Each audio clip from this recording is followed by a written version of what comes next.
Today's daf is Chulin daf Ayin Vav, and we are 17 lines from the top of daf Ayin Hey Amid Beis, the two dots, Reb Shimon Shezuri Omer. Today's daf is being learned as a schus refuah shalema for Chava Miriam Bas Malka Freda and Shlomo ben Chayaleh. So we're moving along in Perek Behema HaMekasha, dealing with the halachos of the Ben Pekua. The halacha that states, the chiddush nifla that states that in the event that somebody shechts a behema mu'beres, loy mibaya, the shechita works for the mother, but even the uber becomes mutter bachil. Stating that, we saw the Mishnah on Daf Ayin Daled, which we mentioned really could have been the very first Mishnah of the Perek, lays out the basic foundation of when we do and don't apply the laws of the Ben Pekua. And what we saw is it's machlokes Rameir and the Chacham. According to Rameir, in the event that the uber was not a full-term uber, so for example, it was loy kaluloi chadashav, it was in the 8th month of pregnancy, then the halacha is whether it was found to be alive after the shechita or it was found to be dead after the shechita, the halacha is it's going to be mutter. Rameir continues and says, in the event it was kaluloi chadashav, it was full-term. In the event that it was found dead, it's also going to be mutter. If, however, it was kaluloi chadashav and it was alive, so then the halacha is the shechita is not going to be matter. Chachamim argue, the Chachamim say, even if it survived, even if it was full term and alive, still the shechita of the aim is going to be matter. The Mishnah continued, and the Mishnah said, Reb Shimon Shezuri Omer, Reb Shimon Shezuri added on the shechita of Chachamim. He said that in the event that there was an uber that was koluloi chadashav and it was nimtza chai, and it lived even 5 years, and it's akkering in the field, even then the halach is the shechita of the mother is going to be metayer. Now, at first glance, from Shimon Shezuri is the Chachamim. It's the Tanakama, albeit a much more dramatic version of it. And you have to know, is Reb Shimon Shezuri just coming to add the theatrics? He just wants to visualize, wow, it could be 5 years old, and being chayrish basad and so it's going to be mutter, or is there really some machlikas lahalacha between the Tanakama and Reb Shimon Shezuri that is going to make up the very first part of today's daf? Says the Gemara, Reb Shimon Shezuri Omer, afilu v'chulu. Fake the Gemara, haynu Tanakama. Isn't Reb Shimon Shezuri really the Tanakama? Meaning, side the Tanakama, side Reb Shimon Shezuri are of the opinion that if it was kolei chadashav and it made it out alive, the halach is that it's going to be okay. Rav Kana said, hifris agabi kark ikbenayu. No, there actually is a nafkamina. In fact, it's a huge nafkamina. According to the Tanakama, in the event that this uber was born and was hifris al gabi karka, meaning it walked the proverbial dalet amis, it stuck its hooves into the ground, then the halach is it's actually not going to be mutter ba'achil. Meaning, in as much as the Tanakama holds that even if it's full term, koluloi chadashav nimtza chai, it's going to be mutter, but that's only if it doesn't walk a mile. If, however, it's hifris al gabe karka, so then already it's going to be a problem. And the reason is not midiraisa, it's midirabona, because once it's hifris al gabe karka, this looks like a geherig animal. And how is the innocent bystander supposed to know that this animal's a ben pekua? What? He sees his birth certificate? He has no way of knowing this. And if you're going to go ahead and you're going to eat this animal without shechita, the Tanakama is concerned that maybe people will somehow mistakenly think you're violating the laws of shechita, of Eva Menachai. It's for that reason the Tanakama said that even though fundamentally I hold it should be okay, not like Rameir, but at the same time, once it's hifris al gabi karka, it's going to be a problem. And on that, Reb Shimon Shezuri came, and Reb Shimon Shezuri said, I'm not worried about that. And you know how not worried about that I am? I don't even care if it's 5 years old and it's being chayrish basada.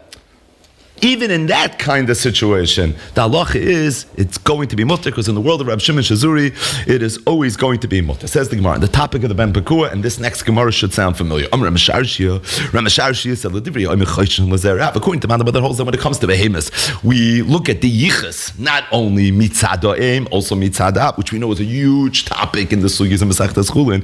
Ben Pekua al behemam al yisa havlat ein loitakon. In the event that a Ben Pekua has a baby together with a behema ma'al yisa, so a ben pekua was nizdaveg with the behema malyasa and they had a child, that child is ein loy takana. And the reason is because this child is really a mixed breed. It has yichos mitzad av ben pekua, yichos mitzad the aim of behema malyasa. Mitzad the yichos of the aim, let's go backwards. It's a regular behema, it requires shchita if you're going to want to eat from it. Mitzad the yichos of the father, it doesn't require shchita. In fact, the shchita is nit kain shchita. Comes out, this is literally azabein ashmoshes. It's a mixed breed.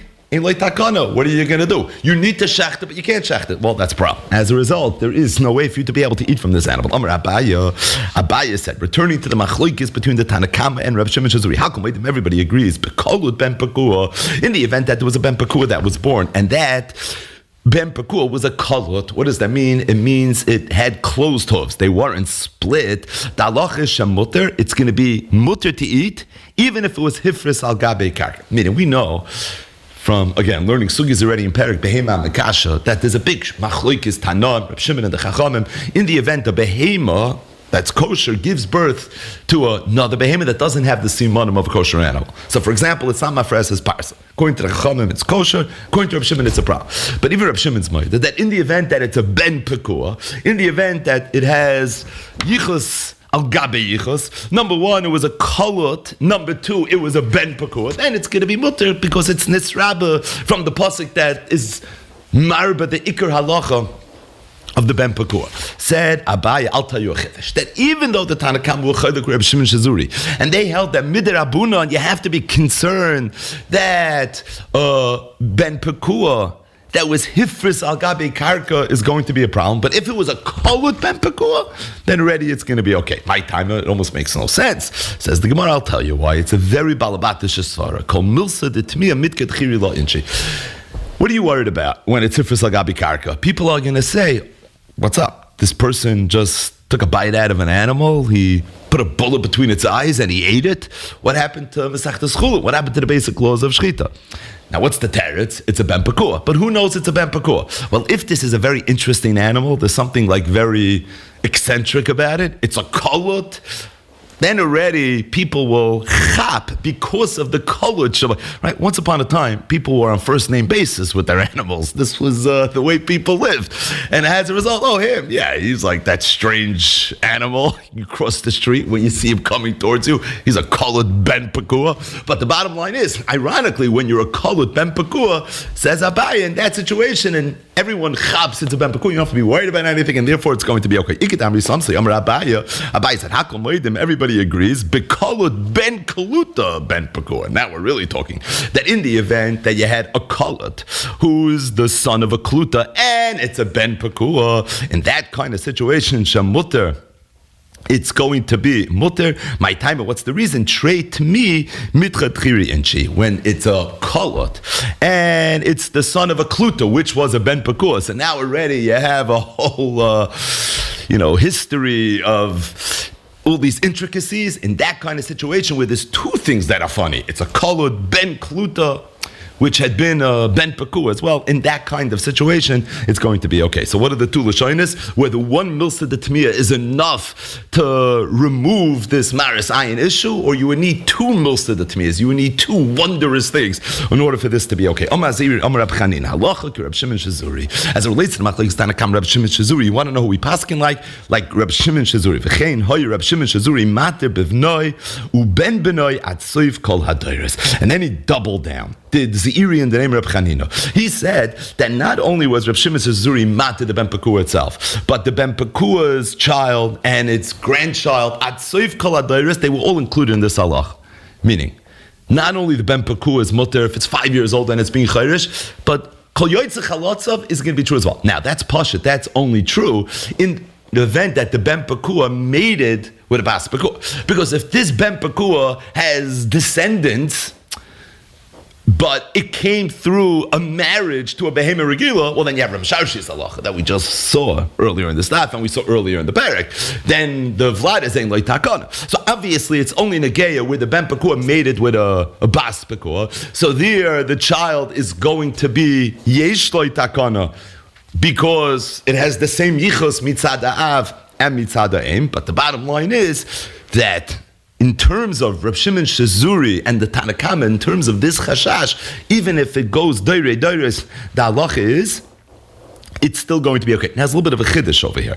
There is a little bit of a chiddush over here because you could have thought that the only time Reb Shimon Shazuri is matter is the actual Ben Pekua.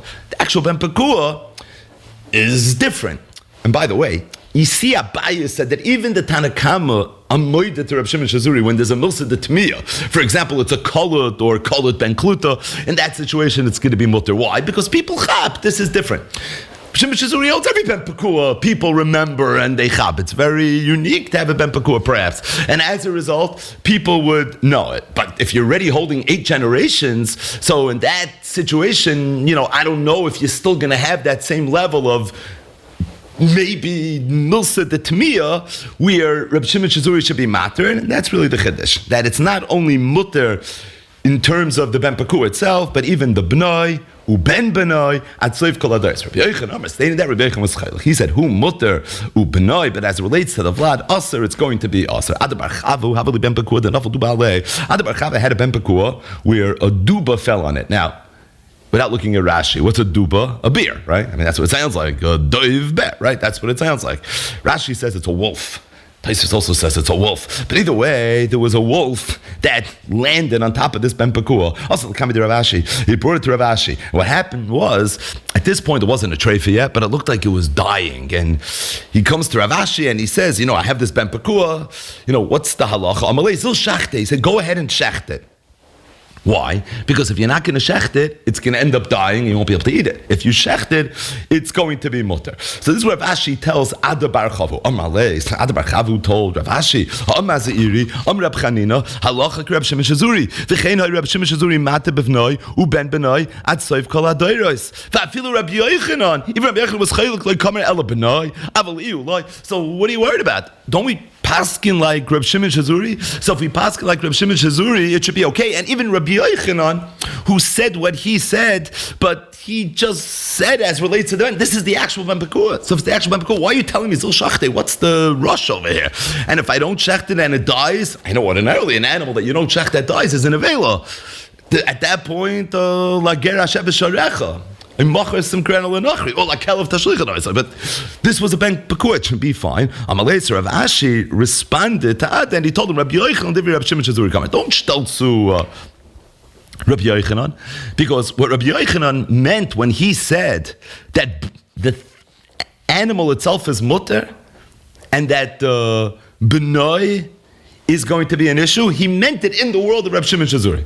As if to say, but I don't hold like Reb Shimon Shazuri. But the Gemara says, Amar Ravin, Bar Chanin, Amar Ula, Amar Reb Chanina. This is all other talking. He said halach Reb Shimon Shazuri. But isn't the halach like Reb Shimon Shazuri? And that's what Ada said l'chatchila, right? It's a little hard to read the Gemara. Amalei, right? Ada Bar Chavu tells Rav Ashi. He's talking to the Gadol Adar. He says, why do I have to shecht it? Zeiri said in the name of Reb Chanina, the halach is like Reb Shimon Shazuri. And he said, and even though I know there's a Reb Yochanan, but Reb Yochanan is not going to apply over here. And Rav Ashi only responds to the second thing that Ada said. He said, Reb Yochanan was l'diver Reb Shimon Shazuri. So don't even talk about Rabbi Yochanan over here, because I made Rabbi Shimon Shazuri. Say that Ada knew that. That's why Ada prefaced what he said when he brought Rabbi Yochanan into the picture by saying that the halach is like Rabbi Shimon Shazuri, which is really Ada's next taina. But it's almost like Rav Ashi didn't understand Ada's taina with the karila makarilas. It's just in Pashup Shah in the Gemara. But either way, so Ada tained really what he already said, that the halach is like Reb Shimon Shazuri. And he said, by the way, so we always pass on Reb Shimon Shazuri. Rav Ashi told him, that I hear that you think the halach is like Reb Shimon Shazuri, and that's your Messiah, and you have this cloud, I have a different Messiah. I hear, Ada, it's very nice, your Messiah. It's Rav Ashi talking. I'll tell you my Messiah. The Amar Rabbi Yonasan, halach Reb Shimon Shazuri, b'mesukin, u'betrumas ma'aser shel demai. We pass Reb Shimon Shazuri, not always, not in this sugi over here. There's two places that we pass like him. One is b'mesukin, and the other one is betrumas ma'aser shel demai. And that's why I said zil shachte, because I know that according to Reb Shimon Shazuri, it's going to be okay. We don't pass like him. And that Rabbi Yochanan was all in Reb Shimon Shazuri. But the reason I said zil shachte, because as it relates to the halach Reb Shimon Shazuri, less hilchas like Havosei. Isn't there this klal kamakim shashana? It's two places. Mesukin Trumas Meiser Shal Demai. Says the Gemara, what are these two things? Mesukin Ditnan. It's a Mishnah Masechtas Gittin. Barishoy, no, they used to say, if somebody's on death row, he said, Kis Fuget Ishti, and while he was about to be killed, he said, divorce my wife. Or, actually, I shouldn't say that. He said, kiss Fuget Ishti. He didn't say divorce his wife. But he didn't say actually give the get. Harelu Yichtavu Yitnu. So, the Edim that were told to write the get have a right to write it and to give it as well. That's a chiddush. Because ordinarily, if somebody goes to a sefer, he says, write a get, doesn't mean this guy can go and deliver it to his wife. He's a shliach to write it. He's not a shliach to deliver it. But over here, we assume if the man's on death row and he's saying, write a get, it's not because, maybe in a year from now, doesn't sound like there's going to be a year from now. So obviously, if he said write the get, he meant to give it. Why didn't he say give it? Probably because he was in a state of sakana. He's in this very mavulvaldige state, so he wasn't thinking clearly. But kiss get leishti is the equivalent thereof to give a get to my wife. Now, by the way, why would a person in the final moments of his life divorce his wife? Right? He's always wanted to do this. Now he's leaving the world. We're going to part on bad terms. Like, seriously, you made it out. You toughed it out. Now this is the way you want it to all end. So the teretz is because once upon a time, Yibum was a very, very big issue, and communication was an issue. I mean, when we learned Masechtas Yevamos, we spoke about some of the Yevamos issues that took place in the 19th century. Where you had a husband and a wife, where the man died without children living in Europe, and there's a brother that's living in Portland, Maine, or in some obscure place, if you know, in the United States of America. But the bottom line is, this was always a major issue, so it could be to prevent a yibum from taking place. That's why he would have done it. But the bottom line is, that's a Mishnah. We all know this Mishnah. And he says, Kisfu Galishti, Harelu Yichtavu Vityitnu. Chazru, let me the Chum double down. This is all part of the Mishnah. And they said, Afam Mefarish, Vayotzim B'Shiara. This is true even for someone that goes on a business trip. He's going on a boat, or he's going to be traveling in the midbar. If he says Kisfu Galishti and he didn't say Tanu, he probably meant Tanu. He had nervin because of the fact that he was about to take some dangerous trip. Reb Shimon Shazuri Omer, he added to that, he said, Afam Mesukin, even someone that's a Choyle Mesukin, someone that's very, very sick, if he says Kisfu Galishti, we assume he meant to say Tanu as well. Bottom line is, said Rav Ashi, that's one of the two times that we pass on Shimon Shazuri. What's the other case? Trumas Meiser Sheldamai. So we know what Trumas Meiser is. Trumas Meiser is the Levi who gets Meiserish has to be Mafresh Meiser and a Meiser. He has to be Mafresh Trumas Meiser, and that Trumas Meiser has a din of Truma. Has to be given to the Kohen. It's also to be eaten by a Zar. If a Zar eats it, he's going to be Chayev Misa B'dei Shammai. We're dealing with Trumas Meiser of the Mai. What's the Mai? If somebody buys Peiros, he buys Tvuf and Amma Aretz, with the Rabbanan, you have to be Maf Trumas and Meisers, because even though Roiv Ami Aretz were Maser, there were a percentage, a Mir Tamatzoi of Ami Aretz that were not. And Chazal were always worried that maybe you bought from the Mir. With the Raisa, they could have been Saimach and Roiv, they chose not to, and therefore they instituted this idea of being Mafresh Trumas and Meisers from the Peiros of an Amoritz. If you buy Peiros from Amoritz, it's known as Demai. Your obligation to tithe it is not biblical in nature, it's rabbinic. The bottom line is, what happens if somebody had Trumas Meiser that came from Demai? Okay, so what's this mission? The Tanan, Trumas Meiser Shal Demai, Shechazul Kaimo. It was Nesarif together with a whole bunch of Peiros, and now you're about to lose all your Peiros, because the sheer bittul of Truma is B'meya, it's like a big number. So you're about to lose all your Peiros because Trumas Meiser was Nesarif. So the halacha is, says Reb Shimon Shazuri, Af B'chol Shoyaloi, even during the week, if you want, you can go to the Amoritz and you can ask him. Go back to that Amoritz. Were you Mafresh Meiser and Trumas Meiser, or were you not? If he tells you he was, you have a right to trust him. You'll be able to eat it. Why? Because it's a shad. All this taruvis that you're going to end up losing. What's this lashon af b'chol shayaloi? Because the Chachamim hold that only on Shabbos you could ask him. Because we know an Amoritz doesn't lie on Shabbos. Kiyadu and the Sfunim Akdoshim. But when it comes to chayil, we don't trust him. Reb Shimon Shazuri says that in the event that there's a hefsid moment, there's some chassan kiss, because of this taruvis, then af b'chol, even during the week, you'd be able to trust him. The bottom line is, this is another chiddush, a kula of Reb Shimon Shazuri, and this is the other time said Rav Ashi that halachic Reb Shimon Shazuri. But as it relates to our sugya, ein halacha k'moisoi. So the bottom line is, we have now a better understanding of the latter part of the Mishnah. Again, the Mishnah discussed what seemed like two shittas, but also like three shittas. What would be if somebody shechts a behemoth uberes and he found a full term uber? and it was alive, is it going to be mutter? Is it not going to be mutter? Meir says full stop, it's going to be yasa. The Tanna Kama says it's mutter. Rav Shimon Shazuri says even if it's 5 years old, it's being chayush basada, still it's going to be mutter. We understand Shittas Rameir. The Chacham Rav Shimon Shazuri, I mean, we understand it, but they sound like they're saying the same thing. So I guess we don't understand it until we know what the difference is. And that was the first kasha of the Gemara in today's daf. Rav Shimon Shazuri Hainu Tanna Kama. And the Gemara said the chiluk is what would be if it was found alive and it was hifris al gabi karka. According to the Tanna Kama, believe it or not, that would not be okay midrabanan because it looks like this is a regular animal. Shimon Shazuri says, I'm not worried about that, it's going to be okay. What we saw was a few shmuzin. Number one, Abaye said that in as much as according to the Tanna Kama, once it's hifris al gabi karka, it's going to be a problem. But if there's a milsa de tmiya, or according to one lishna, 2 milsi de tmiyas, in that situation it's going to be okay. So for example, if it's a kalit or a kalit and kluta, being that in that situation everybody realizes something's different over here, so then you don't have to be worried. Even if it's tifus agabi karka, according to the Tanna Kama, it's going to be okay. The second discussion we had was, who do we paskin like? Do we paskin like the Tanna Kama? Do we paskin like Rav Shimon Shazuri? There is a klal called Makim Sheshana Rav Shimon Shazuri halacha kemoisai, and based on that, Ada Bar Chavu with a Maisa Shoya Kachaya, where he brought his animal that was attacked by a duba, which Rashi and Tosfos both say in this case was a wolf. But the bottom line is, he thought that, if the halacha is like Rav Shimon Shazuri, so for sure that should be the baseline in terms of how you approach a shayla like this. Rav Ashi told him, incorrect. We don't paskin like Rav Shimon Shazuri. Aidis Mesoira of halacha Rav Shimon Shazuri, Anoki Hosfirli. I have a different nusach in it. The Amar Rav Yonis and halacha Rav Shimon Shazuri ben Mesukin, ubetrumas ma'aser shel demai, my Mesukin, my trumas ma'aser shel demai. That was the last part of the daf. And with that, we turn our attention to daf Ayin Vav Amud Aleph, which is another Mishnah, which is also very ironically return to the sugyas of Perikei L'Treifus. So for the next 2 days, we're going to be going tzidik tzevegs.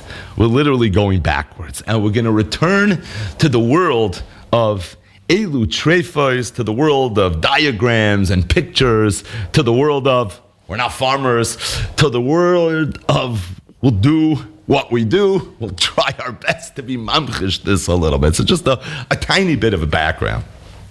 The Mishnah now is going to discuss the anatomy of the animal, specifically the hind legs of the animal. So we're talking about the feet of the animal, but when you talk about the feet of the animal, right, an animal only has feet. So when you talk about the feet of an animal, you mean the hind legs as opposed to the forelegs. The background that we need, Rashi gives. So obviously the pictures are always helpful, but in terms of the basic background, Rashi gives us the basic background. And that is, the foot of the animal is made up of 3 bones. If you take a look at the end of Rashi on the Mishnah, Shloisha Atzamois, there are 3 bones, B'yerech, on the thigh, on the foot of the animal. So there's lower part, level 1, then there's the middle part, level 2, and then there's the upper part, that's level 3. In between parts 1 and 2, and parts 2 and 3, there are what's known as arkuvos. Arkuvos are joints. So just think 3 atzamos, and these 3 atzamos are separated by 2 arkuvos.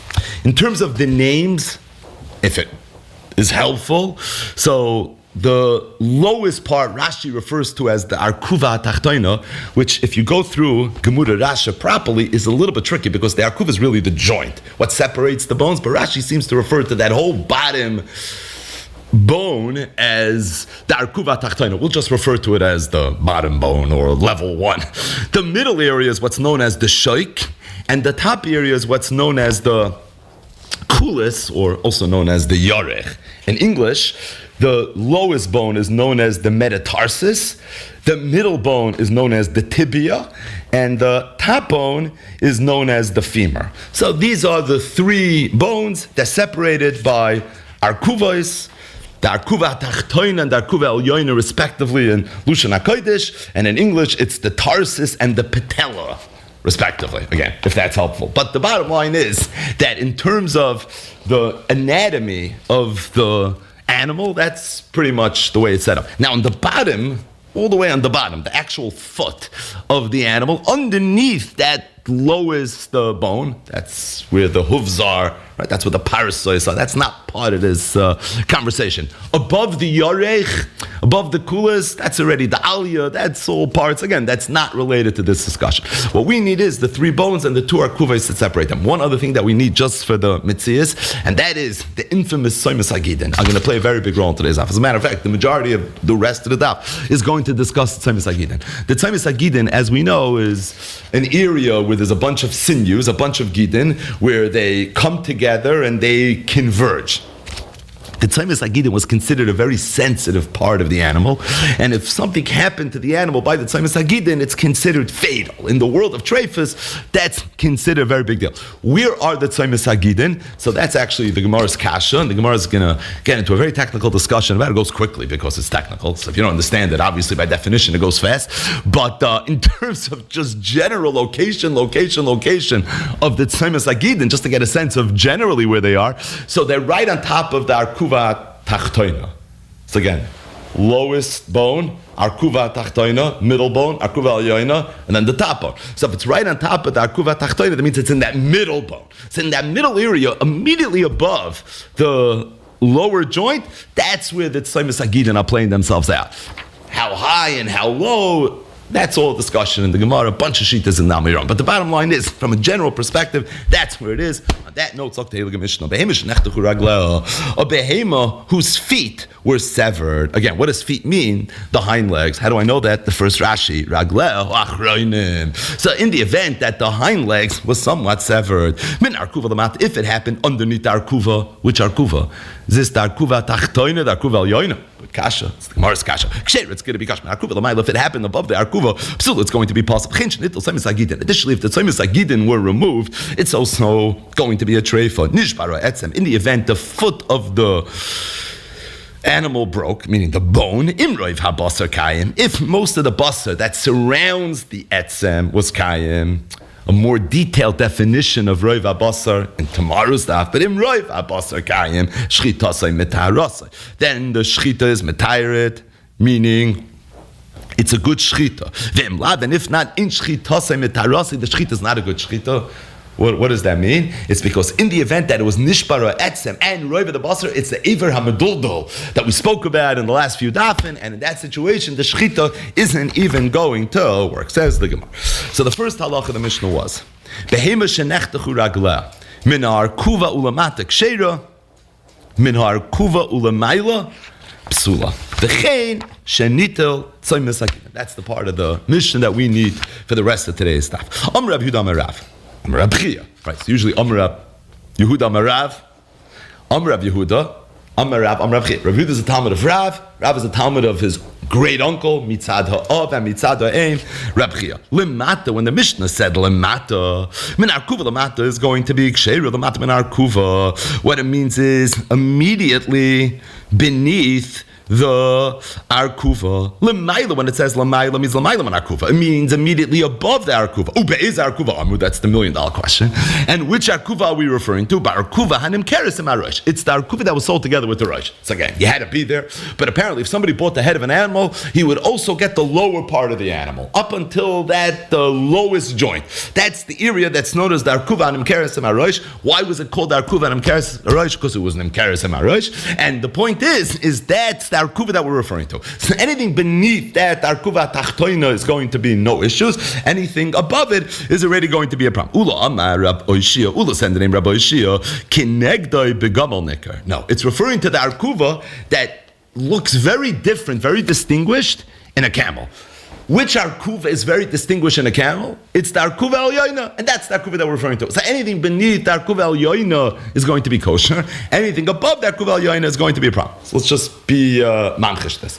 According to Rav Yehuda Amar Rav Amar Abchia, if it's beneath the lowest arkuva, meaning it's on the lowest, the metatarsus, that lowest section of the animal, in that situation, it's going to be kosher. If it's above that, anything that's above that, meaning it's already in section 2, which is the tibia, kal v'chomer section 3, which is the femur, then for sure at that point it's going to be puzzle. According to Ula, in the name Rabbi Ishia, No. If it's in the lowest section, even if it's in the second section, it's still going to be kosher. It's dafka. If it's in the third section, that's when you have a treifa. That's when you're going to have a problem. Amalei Ula Rav Yehuda. So Ula turns Rav Yehuda, he asks him a bomb kasha. He said, Bishlami lididi, damina connected begavan nika. Bishlami, according to me, that I hold. What's the arkuv of the Mishnah? It's referring to the arkuv el yoina, the one that's connected begavan nika. Hainu diktani v'chinchin until tzaymis hagidin. So I understand why the Mishnah had us give a shout out to the tzaymis hagidin. Because where is the tzaymis hagidin? We said it's in the middle section, and the middle section really is kosher. So based on the rule of the Mishnah, you would have thought that tzaymis hagidin, if something happens, should be okay. Kamash Malon, that if it was nechtach, it's a problem. But if the tzaymis hagidin got old samish, then already you're going to have yourself an issue. There's a chiluk between the tzaymis hagidin and the rest of that area. But according to you, you already told me that anything that happens min arkuva l'mayla is going to be a problem. And what's the definition of arkuva? It's the arkuva tachtoina. And where's the tzaymis hagidin l'mayla min arkuva tachtoina? So if that's the case, so why do you have to tell me it's already nichlal in the first halach of the Mishnah? According to me, it's not included. Fakir. It's an exception to the rule. That's why you need to give it a shout out. But according to you, it's part of the rule. So why are you mentioning the tzaymis hagidin? Amalei Rav Yehuda told Ula, rechuva b'lei tzaymis hagidin, tzaymis hagidin b'lei rechuva. It's two separate things. It's two separate things. When the Mishnah says that in the event that it happened l'mayla, it's going to be a problem, it's talking about where the bone broke, but it wasn't completely severed. When we go ahead now and we're marba and we're saying that the tzaymis hagidin itself is going to be an issue, kamash malon, that if the tzaymis hagidin were removed and the bone didn't break, that's also going to be an issue. Notice what the Mishnah is saying is that if the bone breaks, even if nothing happens to the tzaymis hagidin, and if the tzaymis hagidin get torn, even if nothing happens to the bone. When the Mishnah said l'maylam and arkuva psula, it means when something happened to the bone. But if nothing happened to the bone, well then obviously it's not going to be a problem. Kamash malon the halacha v'chein shenitel tzaymis hagidin. That even if nothing happened to the bone, but if it's nitel tzaymis hagidin, in that situation it's going to be a problem. But the Gemara says, Ula told Rav Yehuda, I hear what you're saying, it's a nice teretz, but v'nechtechu ketani, behimot shenechtechu ragla min arkuva l'mata, or it sounds like the whole thing was severed. If it was severed, how could you tell me that it didn't all fall apart? It sounds like everything fell apart, which means the tzaymis hagidin were already taken out. If tzaymis hagidin were already taken out, so included in nechtach min arkuva l'mayla would already be that the tzaymis hagidin were nechtach. So you know the tzaymis hagidin something happened to. So how could you tell me that maybe what it meant rechuva b'loy tzaymis hagidin nechtach means that the whole thing was completely severed, and if it was severed, the tzaymis hagidin is included. As officially, according to me, it's the arkuv el yoina.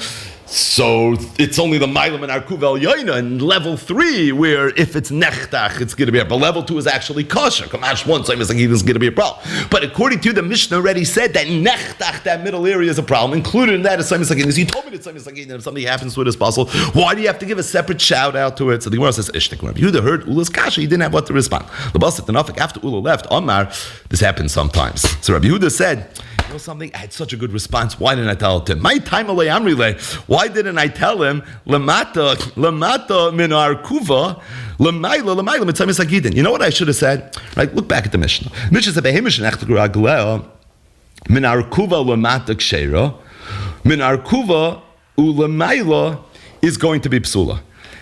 Maybe what I should have said was lamata means immediately beneath the arkuva. Anything immediately beneath the arkuva, if something happens to it, is going to be okay. But lamayla maybe doesn't mean immediately lamayla. Maybe lamayla means on top, but it has to be like a shtickle high up. And it's even above the Tzaymis Hagidin, and that's why the Mishnah has to come, and the Mishnah has to say that you should know if something happens to Tzaymis Hagidin, it's going to be a problem. In other words, you're assuming that lamayla means immediately above. Anything immediately above is already puzzle. So that means I know if something happens to Tzaymis Hagidin, it's going to be puzzle. So why does Mishnah have to give a shout out to the Tzaymis Hagidin? Maybe lamayla means a little higher up. So if lamayla means a little higher up, so then maybe it means above the Tzaymis Hagidin. I have no way of knowing Tzaymis Hagidin is a problem. Now, l'chayra, what Rabbi Yehuda means to say is, avada everything l'mayla from the akuva al tachtoina is going to be a problem. But I only know it because the Mishnah mentioned the tzaymis hagidin. So now I know that everything, meaning from the word l'mayla, I could have thought maybe very high up. So the Mishnah v'chein shenitel tzaymis hagidin, which we know is immediately above, that's like a clarification on the rule. I want to give you a rule, but I know the rule is a little sasun, so therefore I'm going to go and I'm going to clarify it. But the bottom line is not a kasha why you had to mention tzaymis hagidin, because the rule is unclear. The Chedshel Tzaymis Hagidin isn't the clarification, it's the Pirush Rashi on what the rule is. But then the Gemara says, after Rabbi Yehuda for a minute felt bad that he didn't respond, Hada Amar, he said, you know something, it's a good thing I didn't say this, right? Why? Because V'lay Amrile, didn't I tell him something decent? I thought I had a decent answer, right? What did I tell him? I told him that you want to know why the Mishnah mentioned Tzaymis Hagidin, because Rechuva B'lay Tzaymis Hagidin B'lay Rechuva. I gave him a half decent answer, but he responded to me and he told me, Nechte Chuktani.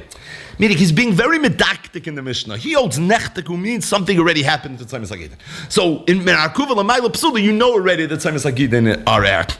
Well, if he's being so medactic, he's going to say the same thing. He's going to Menarkuva means mamish l'mayla. Lamata means immediately below, and l'mayla doesn't mean immediately above. Come on. And therefore, as much as I regret not telling him what I could have maybe told him, I realize now it's actually a good thing I didn't, because he would have came right back swinging, and as a result, it wouldn't gotten me anywhere anyways. Bottom line is, we have, for the moment, two Mahalchim had to learn the Mishnah.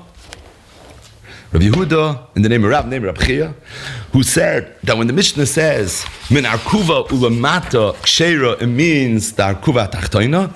Min arkuva l'mayla psula, it means the Arkuva Tachtoina, which means anything immediately beneath the Arkuva Tachtoina's kasha, anything immediately above, from the Tzaymis Hagidin up, is already going to be possible. According to Ula in the name of Rabbi Oishia, the Arkuva of the Mishnah is not the Arkuva HaTachtoina, it's the Arkuva Aliyayna. Anything beneath the Arkuva HaTachtoina is going to be, anything beneath the Arkuva Aliyayna is going to be kosher. Anything above the Arkuva Aliyayna is going to be possible, with the exception of the Tzaymis Hagidin. The Tzaymis Hagidin, even though it's beneath the Arkuva Aliyayna, based on the rule of the Mishnah to be kosher, that's the next halach of the Chen Shenitel Tzaymis Hagidin. That's the Gemara. Rapapa, Masnei Hachi. Rapapa had a different nusach in Shitas Rabbi Yehuda. Amar Rabbi Yehuda, Amar Rabbi Chia. Lemata, when it says lemata, it means lemata min arkuva u'mitzemes hagidin. Lemata means underneath the arkuva and the tzemes hagidin. Now, we'll see in a minute that in Rav Papa's version of Rabbi Yehuda Amar Rabbi Chia, the Arkuva means the Arkuva El Yoina. This is very nuanced. It means the Arkuva El Yoina. Stating that when we say Lamata, Lamata means not immediately beneath, it means far beneath. So very far beneath the Arkuva El Yoina. How far beneath?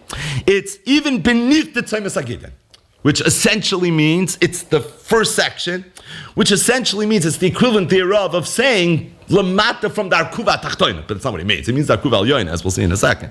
Ulamailo, and when he said Lamailo means Lamailo me Arkuva Al Yoina, right?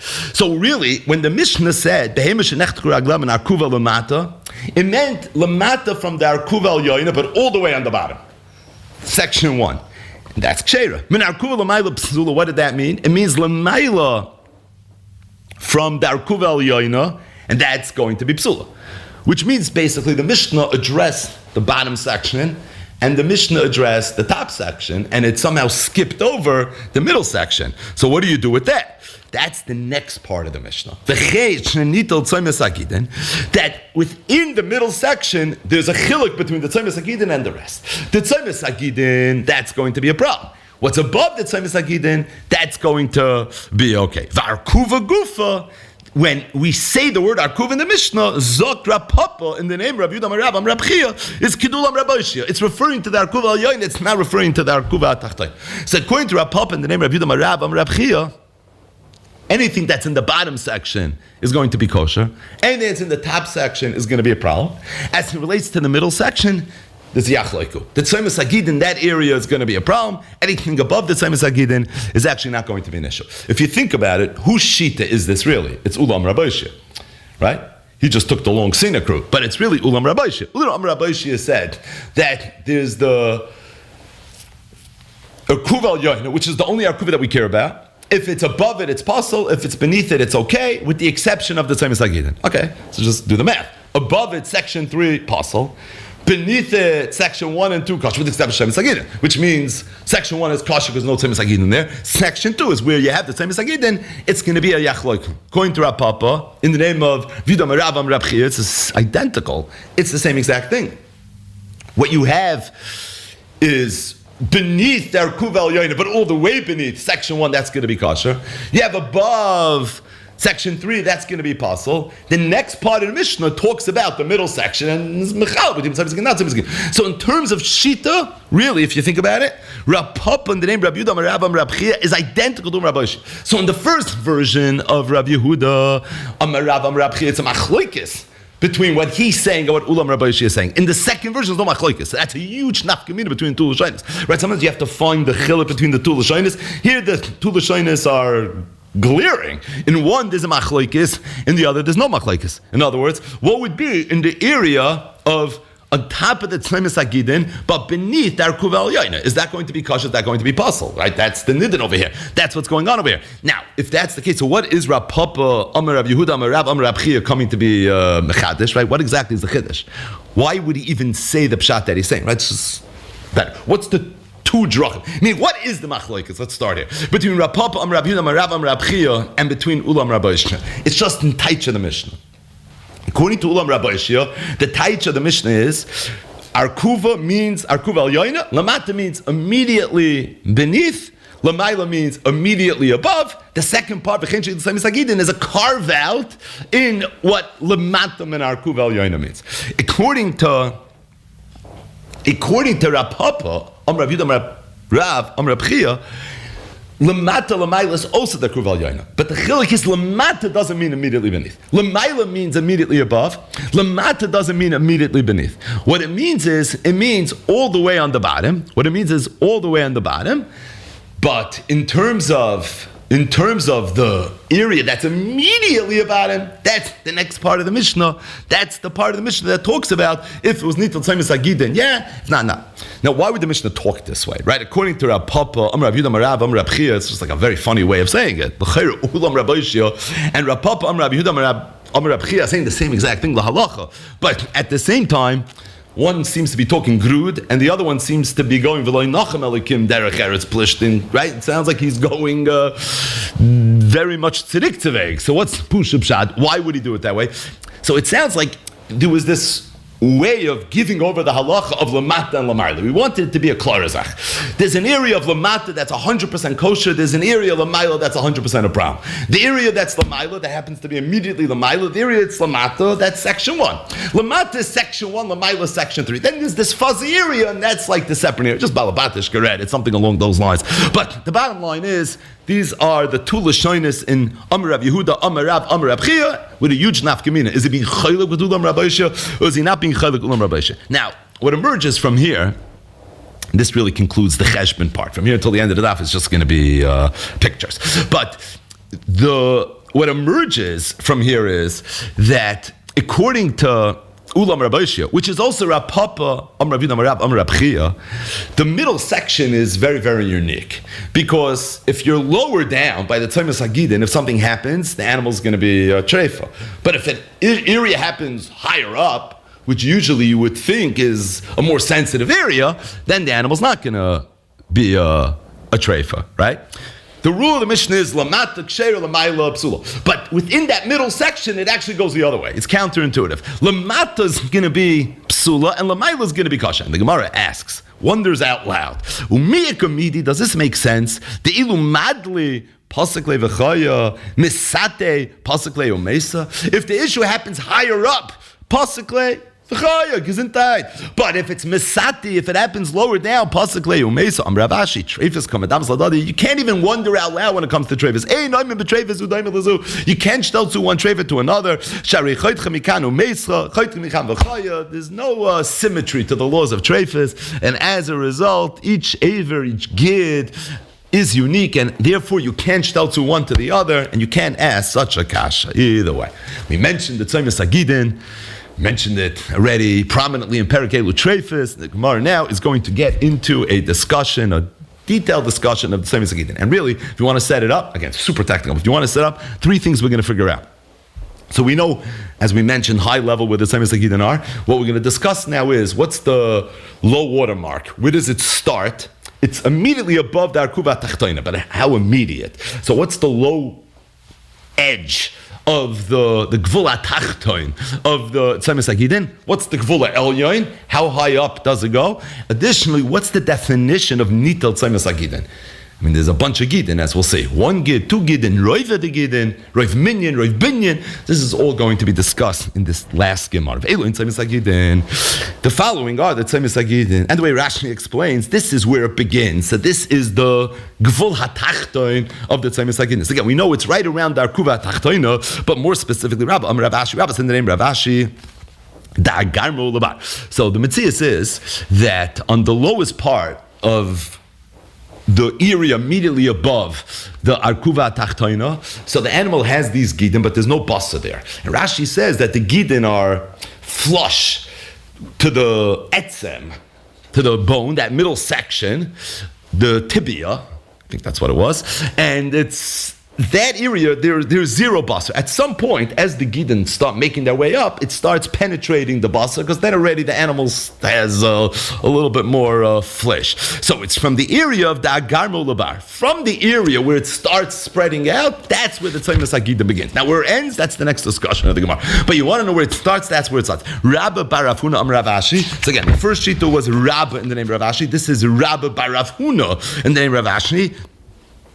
It's the Agarmo Labav, just the opposite. It's Tafka, the area where there is no basar, where all you have is the Gidim, and the Gidim are attached to the Etzem. That's the area that's known as the Tzaymis HaGidin. But anything above that is already not. So it's that area where it's mamish there, that's where it's considered the Tzaymis HaGidin.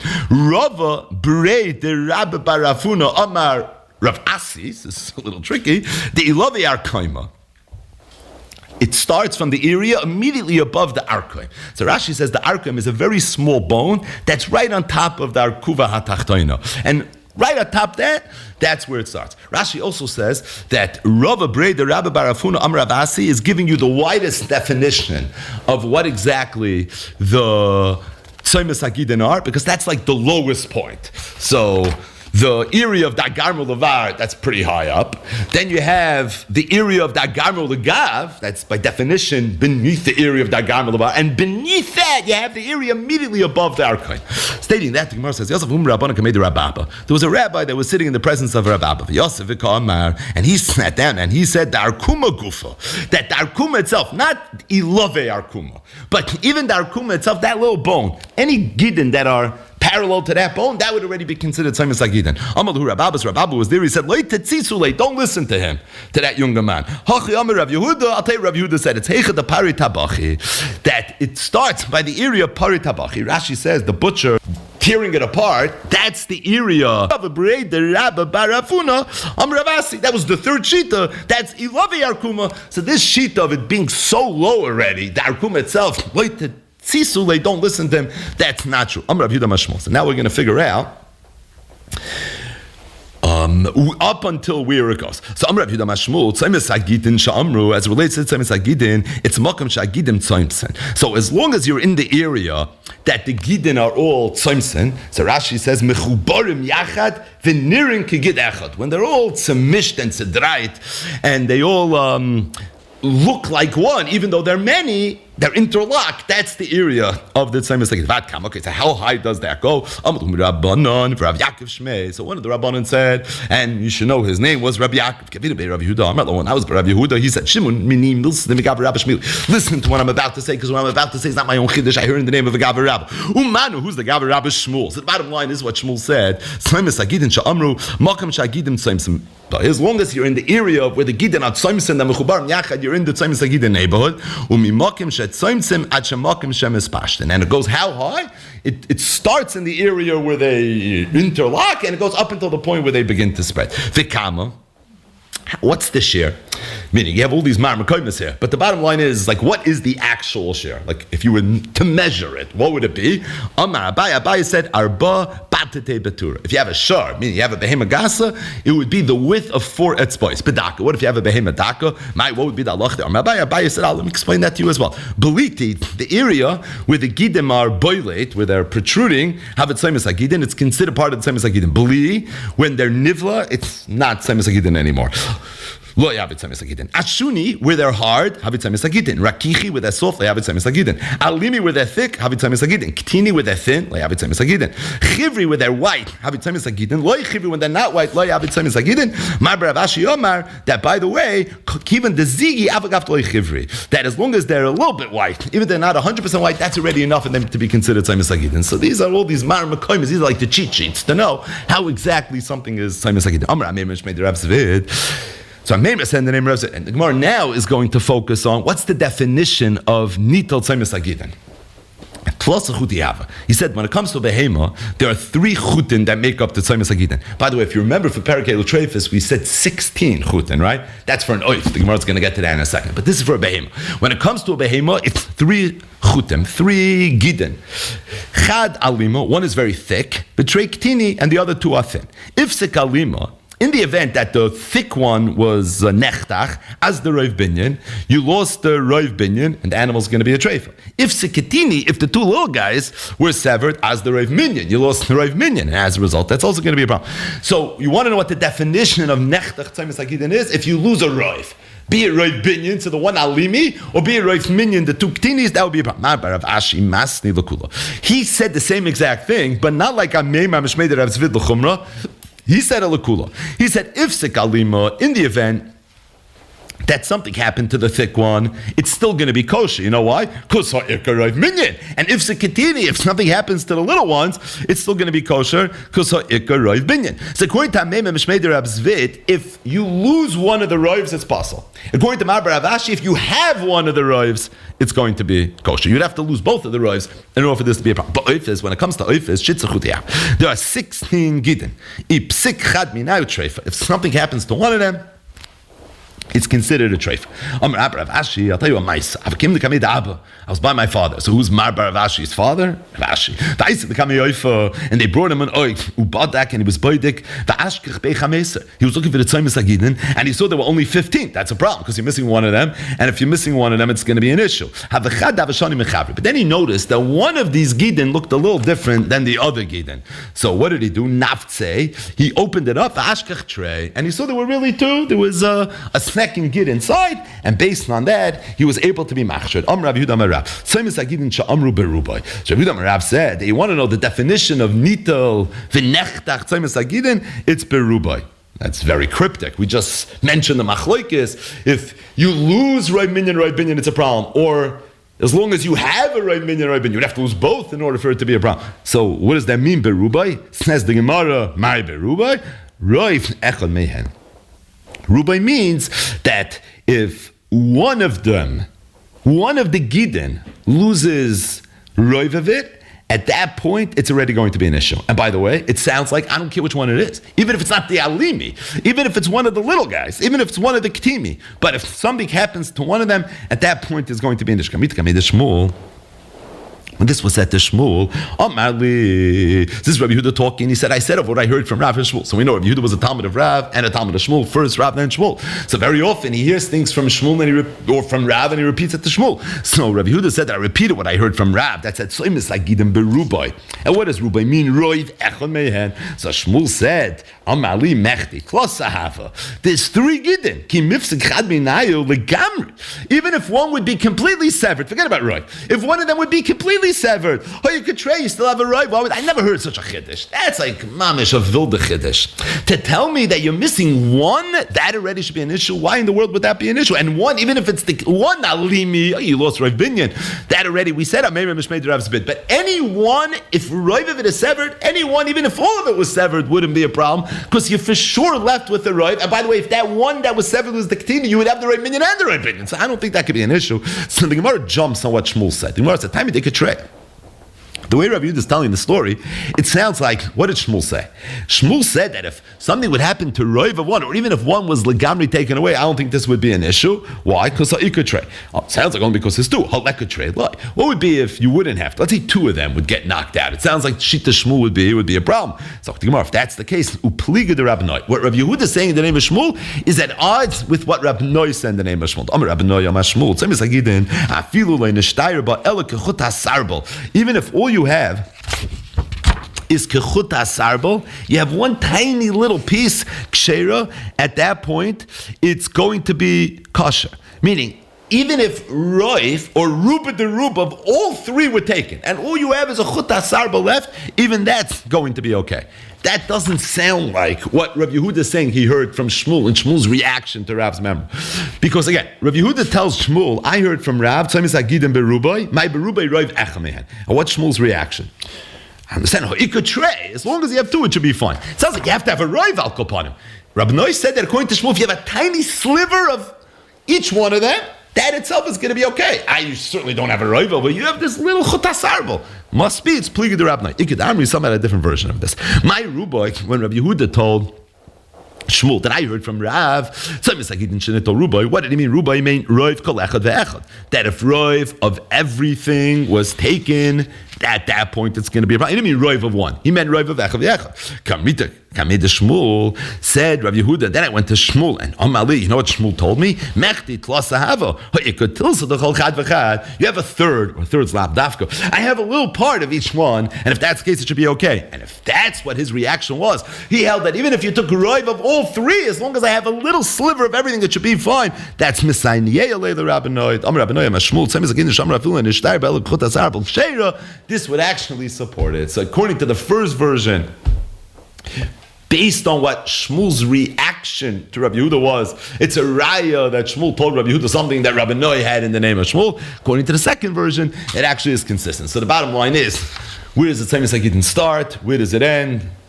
Ask your local shaykhit. In terms of what the definition of nechtach v'nitel Tzemis HaGidin is, this was also clearly a huge shayla. We have Amem Mishmei de Rav Zvid that said that if you lose Rav Minyan or Rav Binyan, it's going to be a problem. We have Baravashi, who said that as long as I have either Rav Minyan or Rav Binyan, it's going to be okay. We had Rav's Memra, where Rav said, we had two versions in what exactly Rav meant. Did Rav mean roiv of one? Even that's already a problem. That would be a huge chiddush, because it sounds like even roiv of one of the ketinis, where you have Rav Minyan and you have Rav Binyan, still would be a problem. According to the second version, what he meant to say was, if you lose roiv of each one, it's then and only then that it's going to be a problem. So dafka, if you lose the roiv of all three, there's going to be an issue. Additionally, we have two versions in what Shita Shmuel is, because Shmuel reacted when he heard Rav's halacha. Rabbi Yehuda told Shmuel what he heard from Rav. Shmuel gave a reaction, but there's also a Messiah that Rabbi Noi had in the name of Shmuel. According to the first version in Shita Shmuel is that if one of them loses roiv, as long as you have two good ones, that should be fine. And even if you lose one legamri, so it sounds like Shita Shmuel, as long as you have 2 out of 3. I mean, it doesn't even get involved Rav Minyan, Rav Binyan. As long as you have 2 out of 3, that in itself, Rav Minyan, it sounds like, that in of itself is going to be okay. And then there's Rabbi Noi's Shita, which is also Rabbi Yehuda Mat Shmuel in the Ikad Amri, and that is as long as you have a tiny sliver of all 3 of them, that would be okay. Again, a whole bunch of Shitas, and we are going to stop here and go back to Ezer Hashem and do a part 2 to the raid that we spoke about yesterday. So, yesterday's raid focused on the Rambam in Hilchos Shchita Perek Yud Beis Halacha Yud. The Rambam says, "Mutter lishchet es ha'meuberes." It's mutter to shecht a behema meuberes. Why? Uber ever me'imayo. The Rishonim say that it's mavur from the Lashon HaRambam that there would have been a havamina that it's aser to shecht a behema meuberes. And that's why the Rambam had to tell us that no, it's not aser, it's really mutter. Why would you have thought it's aser?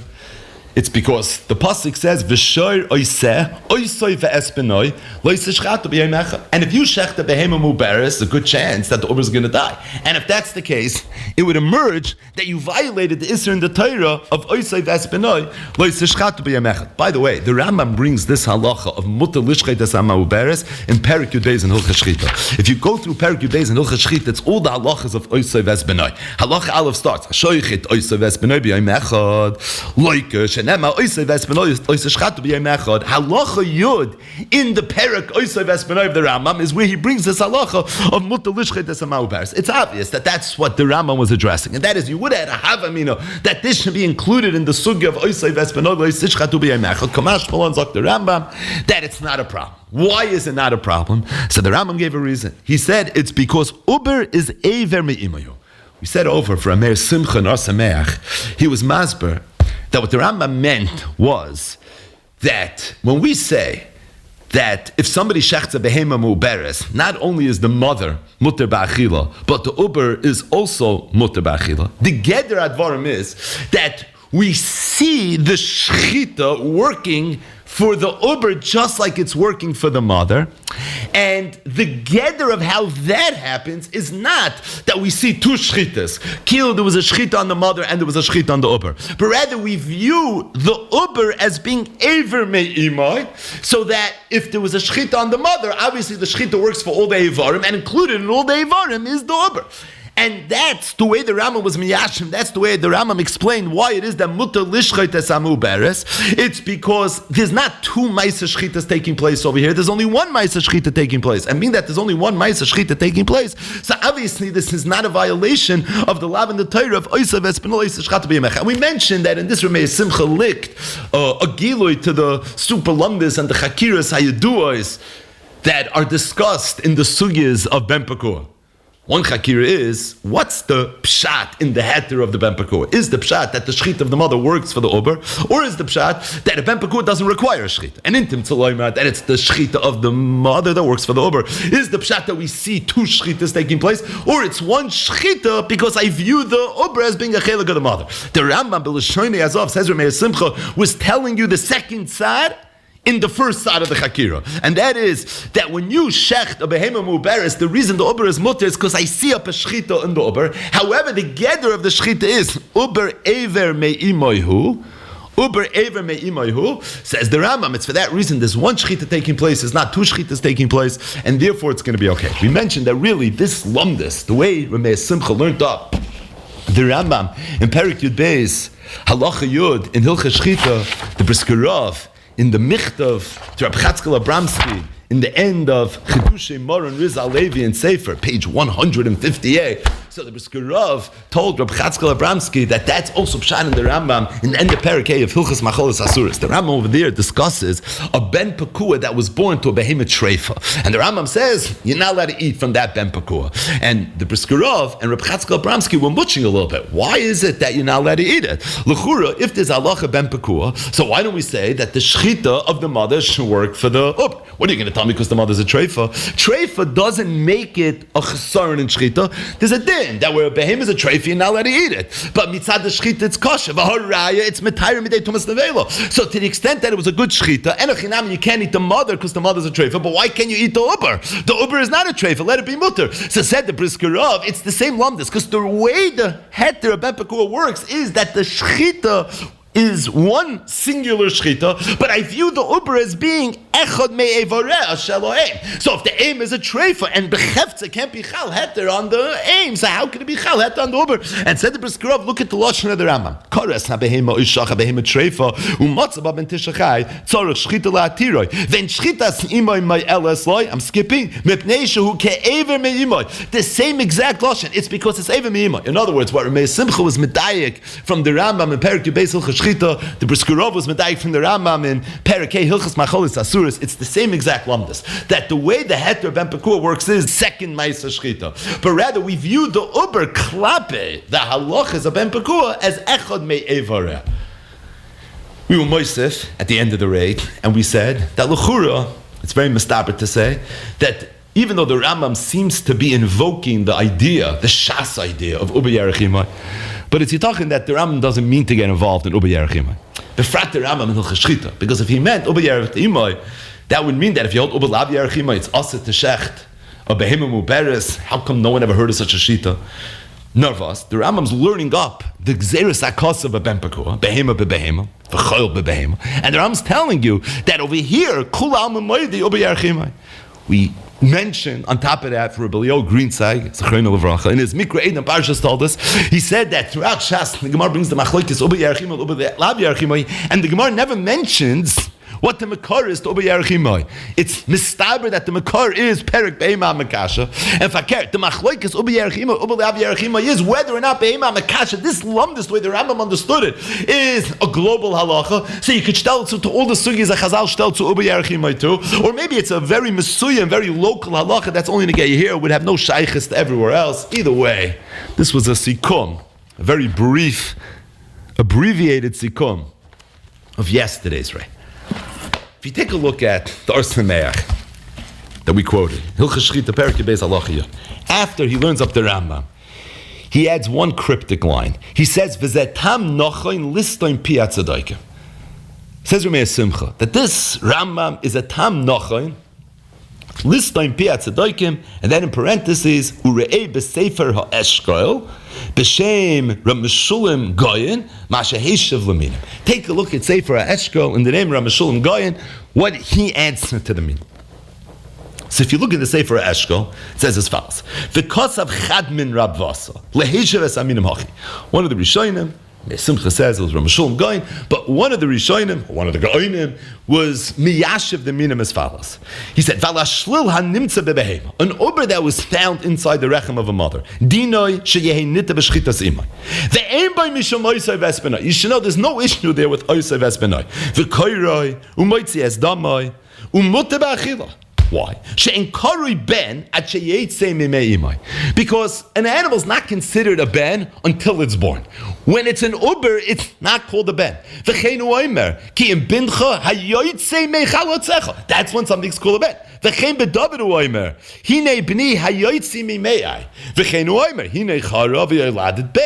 What do you see from all these psukim? And the emissaire said, Rav Chulin Goyen, "Ubebehema atzmaksiv." You find this by behemoths. It says, "Shor oy kesef oy eis ki yivoled." She'enkarish shor oy kesef oy eis ad sheyivoled, until it's going to be born. So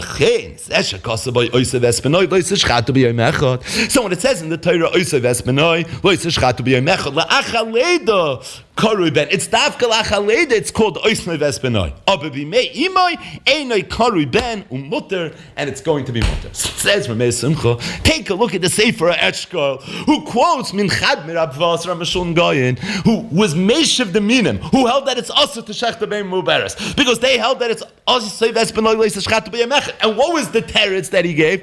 The teretz he gave was it's not called benoi. You know why it's not called benoi? Because benoi means once it's born. Benoi means where it's ki im bincha hayoytze michalotzecha hine bini hayoytze mimeya hinach hara v'yolades bein. And by behema also shor oikesev oyeis ki yivoled. It's then and only then that it's going to be considered a ben. But the point is, that's why it's not considered oitzev esbenoi. The truth is that this inyan of Tshuvas Haminim that the Sefer HaEshkol brings Minchan Miravasa, it says it already in the Sefer HaNetzachim. So we've quoted the Sefer HaNetzachim several times over the years. It was written by one of the Rishonim, Rabbi Yontif Lipman Milhoisen, quoted by the Shla as a big mechaber of tefillas. He was a Talmud of the author of the Tefillah Baruch Shama V'Hayayla. But Rabbi Yontif Lipman Milhoisen, he wrote a sefer called Sefer HaNetzachim. It's a very interesting sefer.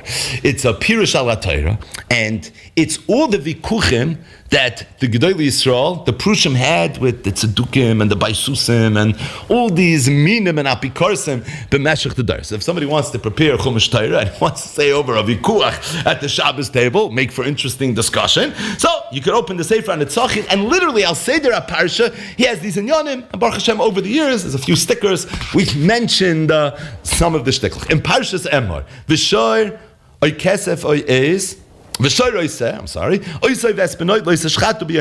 Mikan liglagu aleinu hatzedukim. The tzedukah were malaglig on us. She'anu shoichten as abehema k'shem meuberes. Because we shecht abehema meuberes. And they had tainis. And he goes and he says, essentially, there's a little more there, Ayin Sham, if you want to see it inside. But essentially what the Sefer Eshko brought in Chaber Avos. So this was an Indian that the Rishonim were dealing with. The Rishonim were going up Keneged these minim, and they were dealing with this Indian. And their response was, Ki im bincha yoytze michalotzecho, hinoch pnei yoytze mimeyai, hinoch harvi aladet bein. Take a look at the psukim that the Rabbi Yontif Lippman Milhuisen brings. But the Mahalach was, there's no problem with Oisai Vesbenai. You know why there's no problem with Oisai Vesbenai? Because Ben is not considered Shara Ketzav Eski Yivoli. Actually Yivoli, it's not considered Ben. So what's Oisai Vesbenai? You shechted of him, Uberes, you're going to end up killing the Ober. This is not something that should be a problem. The reason not something should be a problem because at the end of the day, this won't be an issue. The Emes says, if you look in the Rishonim, they bring that really the source of these minim were the Karaim. The source of these minim were the Karaim. So not all minim were created equally, right? We lumped them all together. You have the Kutim, and you have the Tzedukim, and you have the Baisusim, and you have the Karaim, and the minim Vapikarsin, all the Fashidin Malshinim, and all these Chevra, right? But the Karam were a very unique group of people. They lived in the Arab countries, Bavel, where, by the way, like the latest Amoraim and the Savoraim and the early Goinim lived. They rear their ugly heads in a meaningful way for the first time in the 9th century, in the times of Reb Sadia Gaon. And they were around for a couple of hundred years. They were very ehrlich, they were very, very frum, but they didn't believe in the Torah Shabbat Peh. So obviously their Yiddishkeit was meaningless. But the point is, them sich gehalten as very, very frum people. And they even had a whole Shulchan Aruch of how you were supposed to observe the halachas of the Torah. In the Shulchan Aruch of the Karaim, L'havdol Elef Alfi Havdalas, it says as follows. It says, V'shoy oy seh oy soy ve'es benai kasab l'ashen zachar v'chulu v'al kein asur lishchay behema hara ki hayeled b'meyer. If you're going to say that whatever they have in their meyayim is not called banim, and from that pasuk, which is referring to Yaakov and Esav, and they're in the womb of their mother, and they're called banim. So they tiny. This was the meaning. They said, what kind of business is this? And leheshev esaminim, Rami Chulin Goyin, and Yom Tov Lippman Milhuisen, and Ramey Simcha sends you to this whole shmooze. That's why we're talking about this. This is our license to discuss this. But the point is, they were coming from a pasuk in Parashas Toldos. And they felt the fact that it says, that's right. So what's the teretz? What's the teretz? And it's interesting because nobody really addresses it mefurish. Oh, but the emes is, we know what the teretz is. The teretz is, if you take a look at Even Ezra, the Even Ezra on that pasuk, says, "V'nikru banim al shem soifan." They're called banim al shem soifan. V'chein, and the Even Ezra, Kedarke brings rayas that sometimes the Torah talks al shem soifan. So the Torah is describing something happening in real time, but describing the things or the players based on what they will be in the future. They're being described banim al shem soifim because at some point they're going to be banim. But the bottom line is that teretz to the minim is the Even Ezra. It's really al shem soifim. And by the way, we know the Even Ezra was busy with the Karam. The Rosh HaKaraim was a fellow by the name of Anan. Anan ben David. That was his name. He was from Malchus Beis David. He claimed to be the Reish Galus or whatever. But anyways, his name was Anan ben David. And we know that Even Ezra quotes Anan. Kiyadu, we don't like him a lot. But he quotes Anan. And sometimes, if you know, the Rishonim, in a very subtle way, they're referencing something that was a very, very big deal that you would never appreciate. V'nikru bonim al shem soifam. There's a mulchama going on over here. This is in Sefer HaNitzachin, literally. And the bottom line is, this is sort of the rest of the story.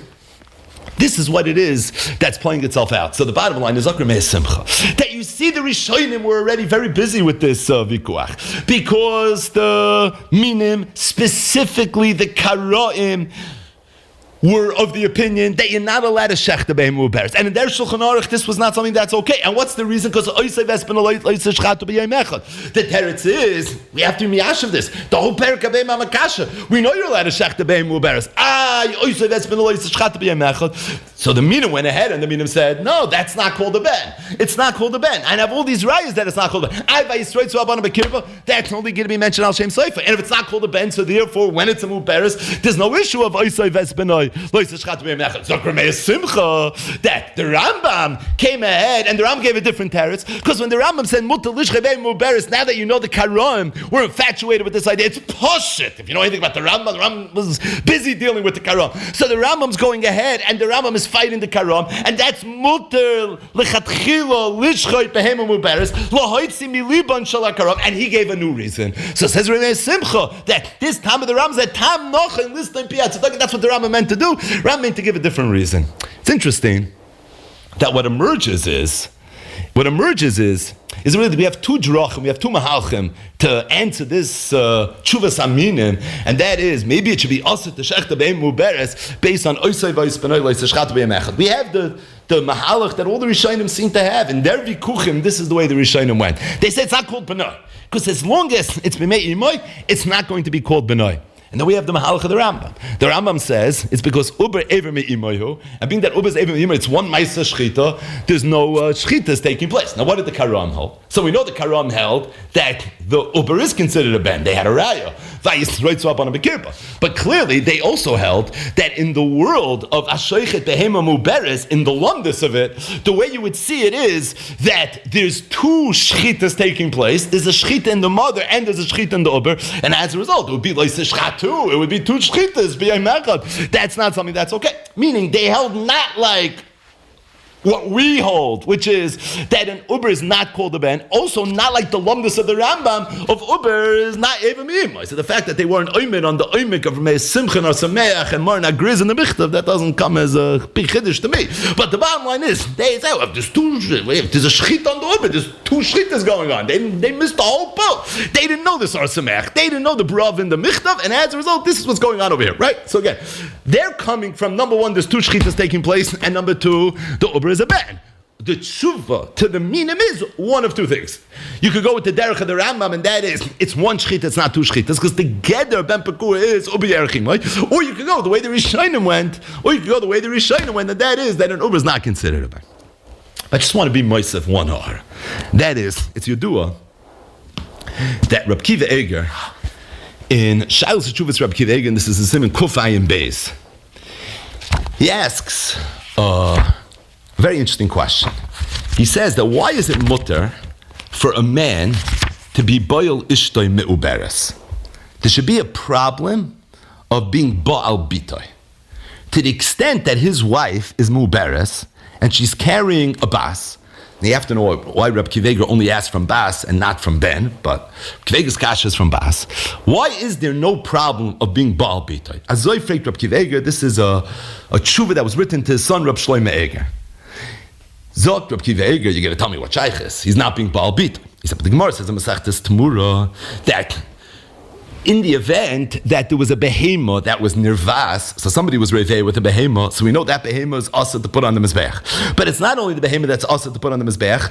Any uber that was inside the behema at the time of the reviah is also going to be aser. And in the lashon of the Gemara, because he uvlada nivalo, because we say side the behema and side the uber were both somehow part of this beer. If that's the case, Frek Reb Kiva Eger, if there's an idea of he uvlada nivalo, say hech mutter beishtoi meuberes, he uvlada nivalo, this person's being baal pitoi. Azoi Frek Reb Kiva Eger. His mahalach is even more surprising. So Reb Kiva Eger, b'muscharishin, I think the teretz is, because we know a ketana that's pchusa mi baskim l'shon of yoyim echad is not a bas bia. So being that she's an uber, so she's less than 3 years old, so she's not a bas bia.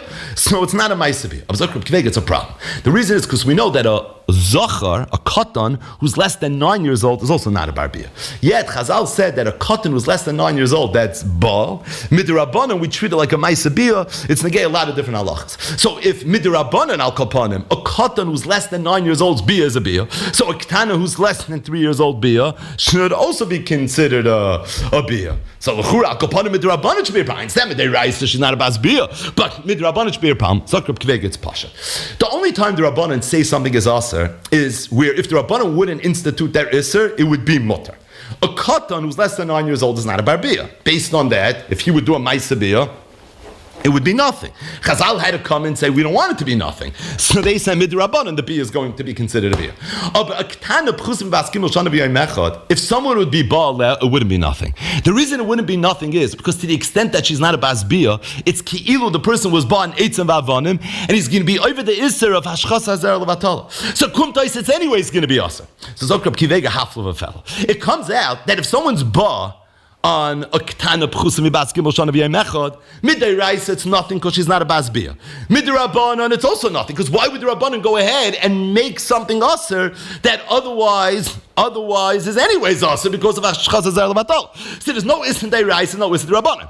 What is there? There's an isday zer levatala. In this case, where it's being balish, there's no zer levatala. So based on that, Zokrab kivega v'advarim mefursamim, this is not going to be an issue. So he's Zokrab kivega. So kivega was muching that based on the Gemara, he who vlad the nirvo, it should be aser for a man to be bal ishna muberes because he's being bal bitoy. The teretz is she's a pchus b'askim ushana v'yamechad. I is the rabbanon. There's no reason to make such an issue because it's zer levatala. Here's not zer levatala. So based on that, it's going to be mut. This from kivega bothered me tremendously.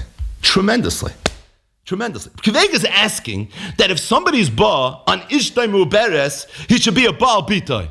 Why? Because the Uber is his daughter. Whose taina is that? That's the Karoyim. Kiveg is naming on the Karoyim in his Karoyim. What's Pashp Shan with Kiveg? Imamish bothered me. Kiveg is naming on the Karoyim. That is the Vikuach. That's the Chuvas Aminim. Open the Sefer Eshkol. Take a look at the Sefer Anitzachim. This was the grace of Vikuach. The shaila was, is there oisay vesbenoi, is the shchat b'mechad uber or not? The Karam said, yeah, it's considered benoi. The Mina said, no shaychis. Shoyrei kesveis, adshe yivoled. All the psukim by humans, for sure it's like that. Hina charav yaladet. It's not, if it's not benoi and oisay vesbenoi, it's not bito. It's vos vil Reb Kiveg. Kiveg is naming on the Karam, it's mamish, it's a milsa to me. It bothered me tremendously. Then this is another Reb Kiveg. This Reb Kiveger is in the Zagois and Shulchan Aruch. It's in Ilchas Basa v'Chalav. It's in Siman Pei Zayin. It's a hafalik Reb Kiveger. We've mentioned this a few times over the years. Reb Kiveger has a suffix whether or not it's mutter for a person to eat basar with the chalav of a behemoth treifa. Now, why would you think the chalav of a behemoth treif is different than any chalav? So we mentioned this halacha yesterday. There's a halacha in basa v'chalav. It says in the Torah, dafka a behemoth that's really aim. If a behemoth is not really aim, at that point there's no issa basa v'chalav medei raisa. Chazal say a treif is einoi moilet. So if that's the case, comes out a treif is not really roy liyoseim. If a treif is not roy liyoseim, so based on that, maybe there should be no issa basa v'chalav to eat basa together with the chalav of a treif. So Kiveg, I'm not sure. You know why I'm not sure? Because in as much as it's true that a treif is any roy liyoseim, a treif ain't moiled, but no one said a treif can't become pregnant. Maybe it could become pregnant. Maybe it's in a moilet, it can't follow through with the pregnancy. But maybe to become pregnant, it could. And Zokrab Kiveg have a raya from a Rashi in Sanhedrin that as soon as somebody has a child, even in utero, at that point, the mom is a mom and the tat is a tat. This is a whole shmooze. But the mom is a mom and the tat is a tat. If that's the case, the fact that treif is in a moilet is not a raya that it can't be called a name, because you don't have to be moilet to be called a name. As long as you have an uber, that already would be enough. This Reb Kiveg is l'shitasa in the tshuva. Reb Kiveg is naming on that you could be a ben or a bas in utero. Memela, the parent could be a father or a mother when the child is in utero, right? If you're a mother when you have a uber, then the uber should be a bas. And if the uber is a bas, you should be considered a mother. It's the flip side of the same coin. They should be totally. So these two Reb Kivegas are saying the same thing. That we view the bas Berechem imoy as a bas. Hence the mother as being a mother. This is mamish the time of the kutim. What's Pasha Pshat? I mamish don't know. This is the time of the karam. Abalui the mistafina. Maybe it's Pasha. Could be it's like really, really, really Pasha. And that is, it's true, Chulin Goyen in the Sefer Eshkol and Rabbi Yontif Lipman Milhuizen in the Sefer Anitzachim. The way they were Meshav the Minim was that it says Oisav Espenoli is a Shchat Be'emechet. This is not called a ben. But the Rambam had a different mahalach. Rambam didn't say that. The Rambam came with a whole lumdis. The Rambam said because Ubi Yerechimoy Ken Zayin state in Rambam that the Rambam klapi that Shaila held like the Karam. That the Rambam Taka held. The Rambam Taka held that it is a ben. Because if the Rambam held it's not a ben, then Mutal Lishcha Ben Muberes as Oisav Espenoli, the whole question's dead on arrival. Because Avada, it's not a problem. It's not Oisei Ves Benoi. You don't have to get involved in the super duper lumdis of the Sameach and the Beskirov and the Michtav in terms of how Ben Pekua works. It's Pashat that it's going to be mutter. It's going to be mutter because it's not considered Bnei. I think from the fact that the Rambam didn't say that, from the fact that the Rambam got involved in his super duper lumdis, from the fact that the Rambam said what he said, that's the biggest raya in the world, maybe, that the Rambam held that really it is considered a ban, afilu in utero. If it's considered a ban, it's considered a bas. It could be this Reb Kiva in the Tshuva, and Reb Kiva is Agois and Shulchan Aruch. It's all going in Shitas HaRambam. Avad in that vikuach with taking on the position of the Karan. But ironically, counterintuitively, lahavdol alav alfei avdolis. Somehow the Shitas HaKaran in the world of the Rambam was the Shita. It's a pella. But it was Taka the Shita. And based on that Shita, Freit Reb Kiva his Kasha and Zok Reb Kiva his ha'ara that he says in Agois and Shulchan Aruch, it's in Pei Zayin. But just to end with one last ha'ara, and that is I saw in the Sefer Mikra Eda from Rabbi Leo Greenside. It's in this same exact shtickle. He quotes from a sefer called Ginzei Shechter. So Ginzei Shechter, again, we're going where we're really not supposed to go, is a collection of works that were gathered by Solomon Schechter. So Solomon Schechter was, right, Kiyodua, and right, one of the founding fathers of the modern conservative movement. But Solomon Schechter, at one point, was on the faculty of Cambridge University. During that time, the Cairo Geniza was discovered. It was discovered by people that were on the Cambridge faculty, and they bought it for a song. It was definitely oina, what they paid for it, and they had it shipped over to London. And Solomon Schechter spent decades of his life going through the different things that were found in the Geniza, and it's known as Ginzei Schechter. That's what it's known as. Rabbi Leo Greenside, in that piece, Mikra Ha'eda, this great guy, and he quotes Ginzei Schechter.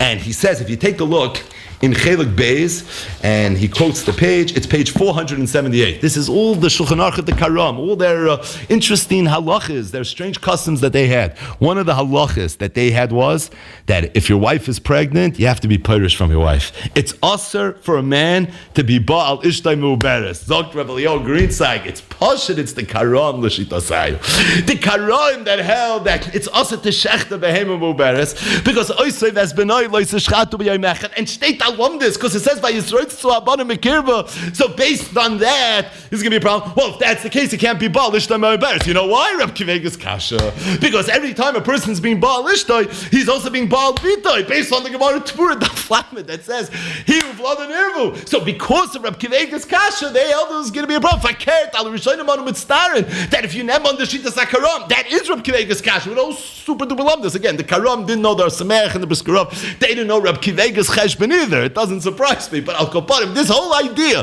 that the Karam would hold they have to be punished from Ishtay Me'uberes, this was Lishita, this is Rabbi Leo Greenside Zahara, it's the Lishita Sayu, the Karam, that the Karam held that something's considered a ban or a bas, afilu in utero, and based on that, this would be an issue.